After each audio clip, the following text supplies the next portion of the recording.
French President Emmanuel Macron gave his final annual address to the French army this Monday. This was his last pre-Bastille Day speech to the armed forces. Here's more of what he had to say. The message we send to the world is this. Yes, peace is our goal. Yes, we cherish freedom and justice. And yes, we stand ready to fight to defend them, always, and at the cost of our blood if necessary. France 24's Delano D'Souza was listening in to that speech with me earlier. Delano, welcome back to the set. Give us the details of what else the French president had to say. Well, Jenny, what we had here from Emmanuel Macron was him going through his legacy, essentially, what he has done as president over the past 10 years, where he spoke about doubling France's military budget to reaching 64 billion euros. Now, this is, of course, a lot here, considering the public deficit problem here in France, but still it pales in comparison to what Germany is pegged to spend next year, which comes in at around 110 billion euros by next year. But Emmanuel Macron essentially used his speech to call for more European strategic autonomy.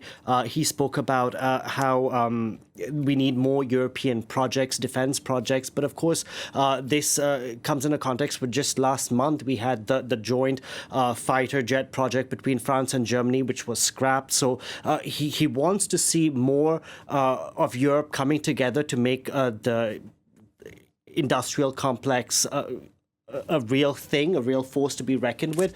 But it seems that it's He used his speech, especially when we look at the second half of his speech there, he was almost in campaign mode, where he spoke about all the work that still needs to be done. He said, yes, we've come a long way, but there's still a long way to go. He said to win the wars of tomorrow, we still need to win the wars of today. And the fact of the matter is we still have a war not far from this country still playing out.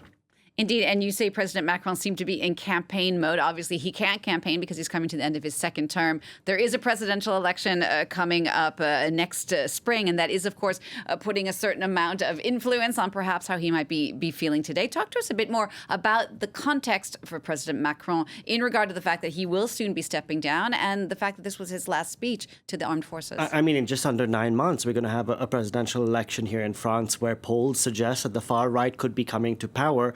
And of course, right now, we have the war in Ukraine that is still waging. We have the war in Iran that looks like it's going to resume anytime soon. We've had that ceasefire signed, but of course, anything can happen when it comes to what's happening with the Strait of Hormuz. And this is an important point, Jeannie, because Emmanuel Macron in 2009 said NATO was brain dead. And those comments which he made were in response to the U.S.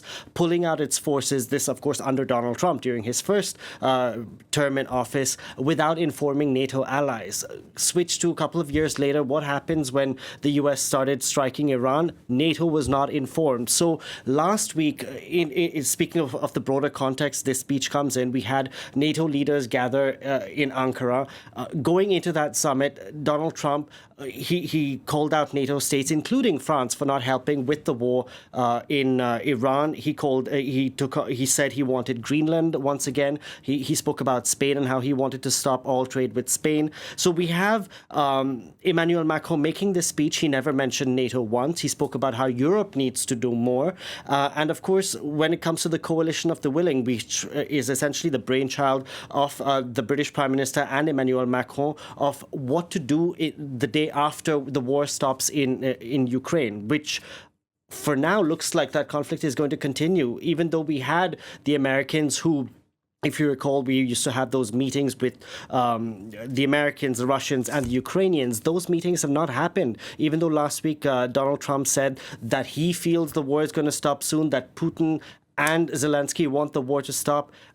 It doesn't look like that conflict is going to end anytime soon. And this is the context, essentially, Emmanuel Macron spoke today, and he's looking towards the future and how France, as a country, needs to prepare itself and get Europe doing more in the face of an America that's going to start looking